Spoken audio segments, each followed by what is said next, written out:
Like CS is, as an esport, like almost perfect as a viewing experience because you get every round, you get something.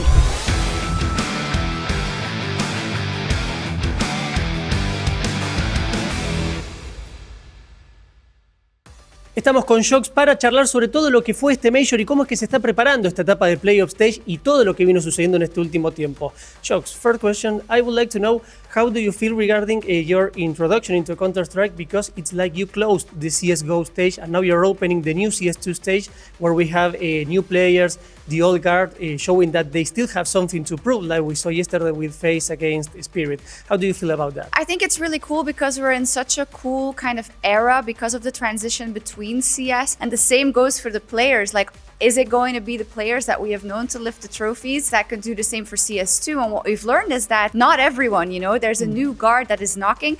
And of course, yesterday we saw it with FaZe, kind of the triumph of perseverance, of experience of Kerrigan and his guys. But I think it's really cool that coming into CS2, we get to see that clash of those teams and the fact that a team like Spirit and FaZe can have such a close, fantastic match. So yeah, that's really exciting.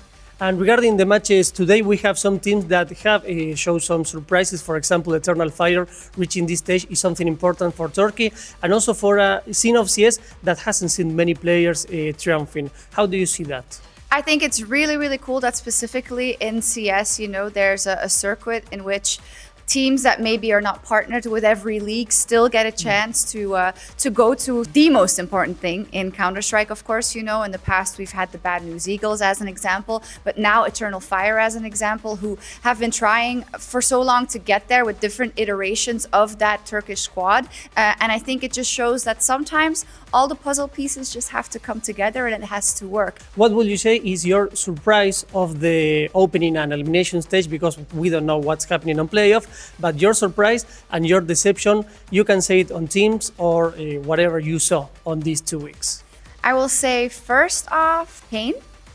I think Pain with Big Azera, and of course, kind of the whole team rallying together and never giving up and having like such a great leader, but also the individuals around them having such a great impression.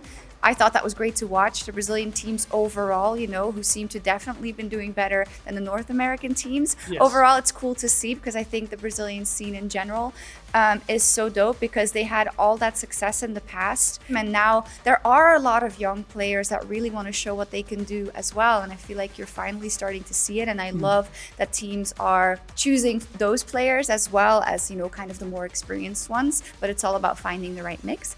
And then I think our first big playoff game yesterday with Spirit versus FaZe was just because I think it's going to turn out to be one of the best matches in CS2 history, but I want to say Counter-Strike history because of kind of the stakes, the history between them, how close every single round was, the fact that it was here with such a fiery crowd. And it was like a final. Yeah, it was like a final, which always makes me scared. Because then I'm like, well, are we going to get more good matches or what's going to happen? So I hope so. For the Spanish community or Latin America community, what do you have to say to them? Muchas gracias por el apoyo de la comunidad latinoamericana y también la comunidad española. Muchas gracias. Perfecto. Thank you very much, Sjokz. Thank you.